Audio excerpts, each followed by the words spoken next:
Namaste. Please be seated. As you are studying dance in the master's program, we have to know and you have to learn how the teaching methodologies of any dance style has evolved over the period. As the dance was performed in temples, in darbars, and there was a particular set of people who were the people who performed, who taught. It's only around 100 years, that is by 1930s and 40s, that dance got out from that area to as what we see today, and that is that the dance became for everyone. Anyone who wished to learn dance can easily learn dance, and to do that a system had to be developed of teaching. It can be dance for young people, enthusiastic in general public, teaching, and dance teaching for to become a professional performer, teacher, guru. And each dance style is still developing methodologies of this teaching. So we will study today the teaching methodologies of Kathak. Kathak is known as one of the most ancient and traditional dance forms of India. It has its own status and reasons for being so. In the literature of the languages, in Sanskrit, in Pali, Prakrit, and also Nepali, one can find the word Kathak. From that, with three main specialities of the word, which can be derived as story, enactment, and preaching. One, on the basis of these three things, it was observed that the preaching is easily made reachable and understandable to the common man when combined with story and enactment of it. Hence, in the northern India, there were temples where such preaching used to take place. In the olden times, in the temples, Vaishnava temples, people were employed to conduct various preachings through the medium of song and dance. They were hence known as Kathekaris, from which the word Kathak has derived. This was a hereditary occupation for the Kathekari families. They also taught this art form to the Devadasis in the temple. The Kathekaris depicted ancient mythological stories through their art form. This tradition is still practiced in the temples of Ayodhya and Nathadwara. To make these portrayals of the stories more interesting, many kinds of musical instruments are also used. Ghungru are tied to the ankle and the dancer dances to the rhythm of various tals, which collectively leaves a mesmerizing impact. The devotees in the temple also used to get lost in the rhythm and become completely engrossed in the story. The male dancers used to enact different roles while playing a female character. They used to make use of saris and dupatta. This era is called the temple tradition, and it was the core of Kathak. It developed the religious side of this dance form and more and more.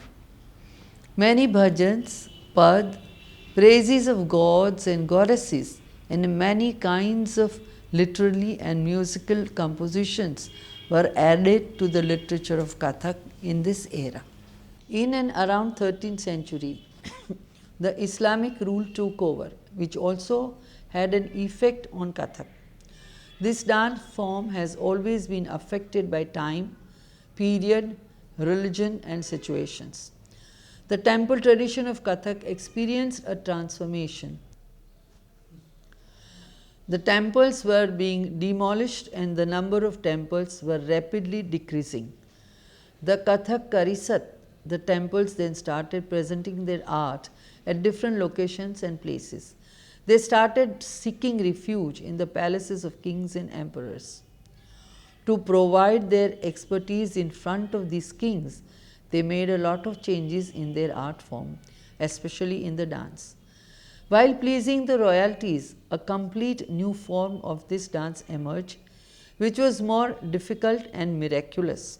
For example, doing the footwork at a very fast pace and speed, or showcasing various pirouettes at an astonishing rate and climaxing on the beat of the sum. The only intention behind this was to please the king. The religious side of this art was completely getting lost, and mujra, salami, toda, etc. took its place. On the wish of the kings, there were also changes made in the costumes and outfits for the presentation. The simple outfits that were prominent in the temples were replaced by anarkalis, kurta, ghagra choli, etc. During the Mughal rule, artists had to receive patronization and support from the kings. Due to Mughal emperor's temperament for lust, erotic love and anti-Hindu instinct, there were new turns in Kathak. Not that all the Mughal emperors were such. The devotional fervor vanished, and in its place, bright, easier and effortless presentation of dance, as well as monotonous romantic element came forward, whether, at the other hand, mechanical approach towards dance gave new face to Kathak. There was another parallel stream of Kathak flowing in the courts of Hindu states and kings, where the artists under their patronage maintained the age-old devotional, soft, sober, traditional dance presentation.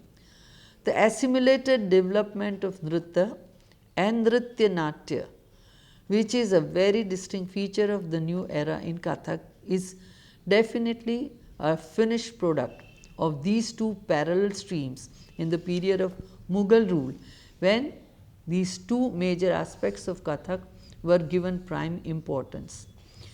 This was the period when the illustrious Gharanas of Kathak, Lucknow, Jaipur and Banaras came into existence. After the Mughal regime's extinction, the British rule in India formed its roots, due to which the Kathak artists literally became shelterless, and it used to be performed without any refined taste and culture instead of its artistic term, Nritya. It started to be called Nautch. It lost its identity, and above all, the most unfortunate thing was its glorious history was also annihilated. In such a devastating condition, in the numerous small and big princely states, some of these Kathak artists were given shelter by their rulers. King Chakradhar Singh and Nawab Wajid Ali Shah made purposeful efforts to understand the essence of the dance style, in addition to giving shelter to the talented dancers. Beside that, they also published various books on Kathak. The veteran dancers and composers like Pandit Bindadin Maharaj and Pandit Kalka Maharaj composed thousands of thumris and once again opened the gates of sweet and romantic Madhura Bhakti for the common dance appreciators to rich and expressive enactment of Abhinaya. After the abolishment of these princely states, the Kathak dancers established a direct connection with the people. Numerous artists got settled in different regions and continued their utmost devotion and dedication for pursuing dance as their lifetime commitment. Excuse me. The art form was more and more advertised and spread all over the country. Many new institutions and dance schools were established, and it is not only helped the artisans earn a living, but also got them the fame, rewards, and respect that they needed and deserved. It became a global phenomenon, and specific circumstances were introduced which expanded the reach of this dance form. Guru Shishya Parampara is an ancient Indian tradition. For the purpose of learning, education, and to pay his devotion to the Guru, the student leaves the shelter of his parents and resides with his teacher, the Guru. In the Indian culture, a teacher is not only considered an idol to worship, but also a guide who nurtures and helps develop his students' personality and show them the right path. In India, Guru Puja is performed since Vedic times, and it still continues to do so. The knowledge of music and dance is bestowed upon the students by the teacher and Guru himself. It is believed that Bharata Muni obtained the knowledge of dance from Lord Shiva, where Tandu told him to do so, and later on, Bharata Muni taught hundreds of his sons, and thus dance started evolving on the earth. Around the age of 7, a student usually starts obtaining knowledge of Kathak dance from his guru. In older times, a guru would accept a child as his student only if he thought the child was capable of learning the art form. The guru imparted knowledge to the student of a particular gharana, and it was then expected of the student to progress ahead by preparing and spreading the knowledge of his gharana only. The gharana of the student could be easily guessed, known by his performance. It is a student's responsibility to enhance self-study and flourish himself with the knowledge he has received from his teacher and be graceful for the same. The tradition of Guru Shishya Parampara since Vedic time has still maintained its importance in today's modern life. The Kathak was taught in those earlier times by the families, the fathers to the sons, like in the courts of Vajidalisha or in the courts of Chakradarshi. Guru Shishya Parampara or the teacher-disciple tradition also forms the base of talim and riyaz, that is training and practice, which are of extreme importance in the life of a dancer, may be of any style. An accomplished dancer cannot be named without the presence and importance of riyaz and talim in his life. The terms talim and riyaz are profusely used in classical music because it follows the ancient and traditional Guru Shishya Parampara. Because when it was taught from one generation to another, it wasn't used with written documents or notation systems. It was entirely an oral and physical method followed by the gurus. The disciple had to sit in front of his guru and receive training through one-to-one interaction. Talim and riyaz are originally Urdu words which respectively mean learning and practice. We cannot bifurcate these two words. An artist might be hard-working, but it is futile without good training and education. Guru is hence of essential importance. Though nowadays anyone can hear recorded music or see videos and try to learn from it, this was not made available for students belonging to a period of a century ago. In spite of the recorded material made easily available to the current generation through various mediums like television, videos, etc., we cannot assure that it can replace the talim or learning from the teacher or the guru. Talim is then followed by riyaz, which is self-development tool for students who wish to progress further in the field. Riyaz proves the true devotion to the art form. It is dwindling in the current area where, as I said earlier, talim has become easy, but riyaz is something that can never be achieved overnight. It is a long, unending process which the current generation needs to preach and practice. As we have understood, there is an interrelationship of all forms of arts. A well-known cosmetologist, Aristotle, has classified arts into two types: performing arts and useful arts. What is a skilled art is that human beings have crafted handmade products which are useful in our day-to-day life, and the creation of the skills needed for it can be called a skilled art. For example, creating of earthen pots, sewing, stitching, and so on and so forth. The performing arts, grace means beauty, and when beauty blends with an art form, it creates a performing art. The happiness that an artist gets through his art form is unmatchable. A certain set of rules, but peculiarities and particularities and coordination are the basic factors required in any performing art form. Music, dance, drama, theatre are the performing arts, and drawing, sculpture, literature are the visual arts.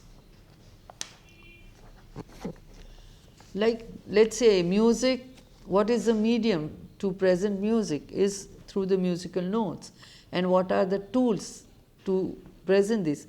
That is through the instruments like tabla and flute. The dance is same, the tool is body, and the medium is the lines, dances, and so and so. These performing arts, the major elements that enhance the dance forms. The lines and movements that are used in dance are unstable. Through these movements, a beautiful posture is formed. All the performing arts are interrelated. They are incomplete without each other. Similarly, there is a huge significance of the other performing arts in dance. Let us take a look, let's try to go through this interrelationship and realize that as a performing artist, as a student of dance, as a teacher of dance, you have to understand and go through and connect to all these art forms.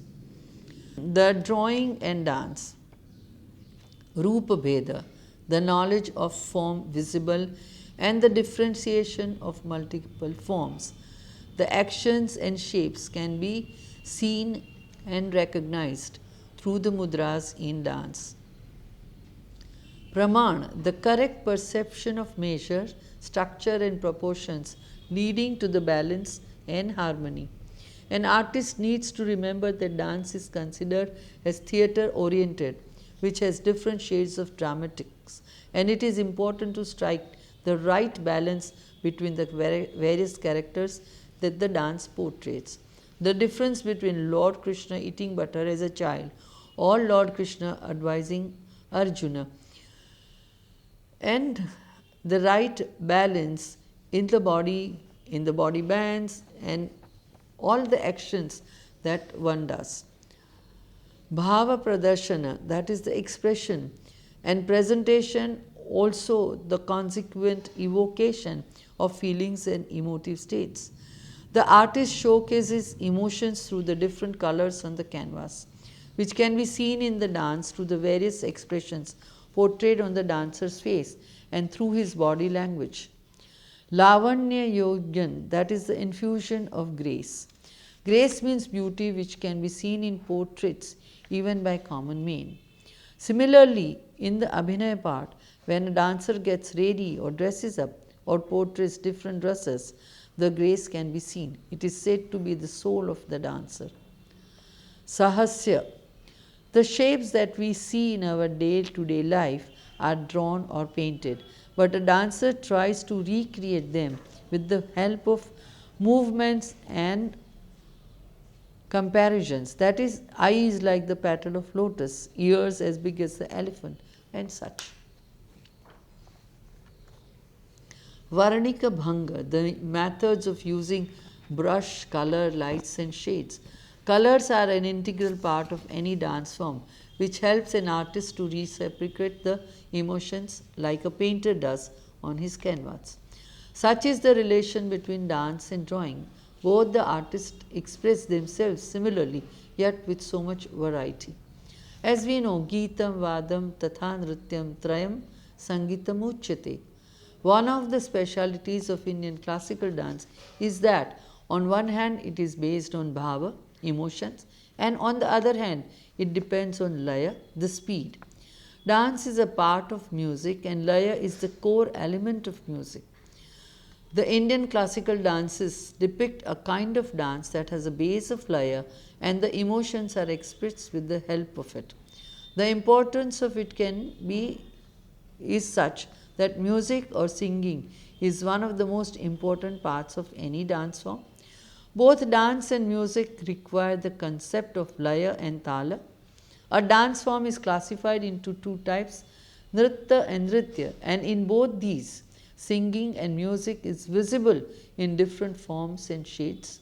In Kathak, after the artist finishes his performance with tal, he performs the Trivattarana Saragam, where singing is distinctly necessary. Also in the Abhinay part, Thumri, Chaiti, Dadra, etc., are a few things that can never be performed without song and music. In any dance, music is never considered as a background score, but it is given equal importance as it helps to enhance the beauty of the performance. Instruments are also grave importance to music as well as dance.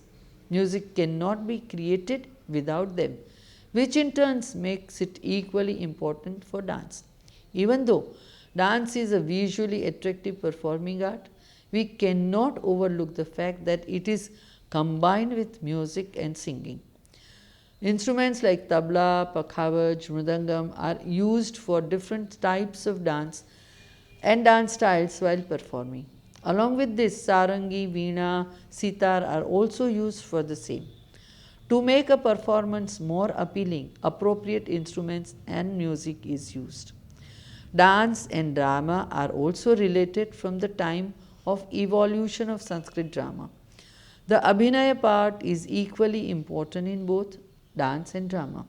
Abhinay is of four kinds that we know: Angika, Vachika, Aharya and Satvika. If Vachika Abhinay is important in drama, the Angika Abhinaya tops in dance. In drama, the costume and makeup depend upon the characters of the artist, whereas the dancer dresses up what is suitable for the overall performance. It is the Aneka Aharya Lasya and Eka Aharya Lasya. The Abhinay part in dance is not dramatic, but it is presented in the form of a story or storytelling. But if you look at the bigger picture, dance and drama run parallel to each other when it comes to appropriate usage of Abhinaya. In the Bharata's Natya Shastra, dance has been stated as a sculpture itself. Dance and music have not been mentioned even as any other kind of art form. Trividho Shilpa Nrutyam Geetam Vaditram Cha, which means that dance, singing and music are considered as sculpture itself. A sculpture is created in an open space as it is not bounded, and thus the stage is dancer's open space where he creates his own shapes and postures. The basic purpose of both these art forms is to create expressions using colors in the sculptures and abhinaya in the dance. Like there is a significance of following bhangas in sculptures, it is similarly significant in dance and can be seen in the various postures the dancer showcases: Samabhanga, Tribhanga, Abhanga and Atibhanga. Our literature is as ancient as our dance forms are. Words and literature is not the main thing in dance, but is used as a support while dancing. Dance is closely associated with poems, poetic literature which has two types, Shabda Kavya and Sura Kavya, that is poems and poetic verses in music. Famous and ancient poems from Gita Govinda are also used by dancers for performances. The bowls that are used in dance are also part of the literature. A lot of thumris of Bindadin Maharaj are used while performing Shrungara, Abhinay or Naika. Also Kavitya Todas and Dohas, which are smaller in length, are considered as part of the literature which have eminent place in Kathak. Rasa Nishpatti, or the portraying of emotions, being the ultimate for all performing arts, they are classified differently and yet have the power of blending in one another. In short, all the art forms have their strength to enthrall not only the audiences with their magic, but make the artists experience an unmatchable happiness of a different world. As you all know, Kathak has been evolving from temples to the darbars and now has finally come to the stage and in auditoriums. It is being appreciated as an art form which has been successful in blending with the needs of the current technological changes. While choreographing a piece, the Kathak dancer of today has to make into consideration much more than just the actions and costumes. Kathak dancers are more aware about the space around them, its utilization and availability of the sources like light, light design, music, recorded music, sound, etc. These mediums contribute towards the current beauty of the art form. The Kathak dancer needs to be learned about other aspects like light design, stage design, sound design, management, arts management. There has also to be a noticeable change in the costumes of Kathak dancers. The costumes of today are more pertaining to the current taste in fashion, involving particular colors and jewelry. It is the blend of all these aspects that makes the dance form more appealing.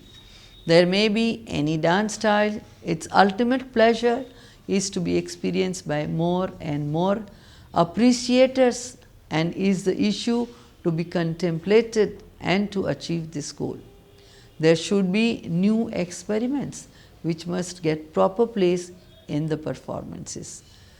Through the training, through the learning, through this process, one needs to become the best performer that is possible. Thank you.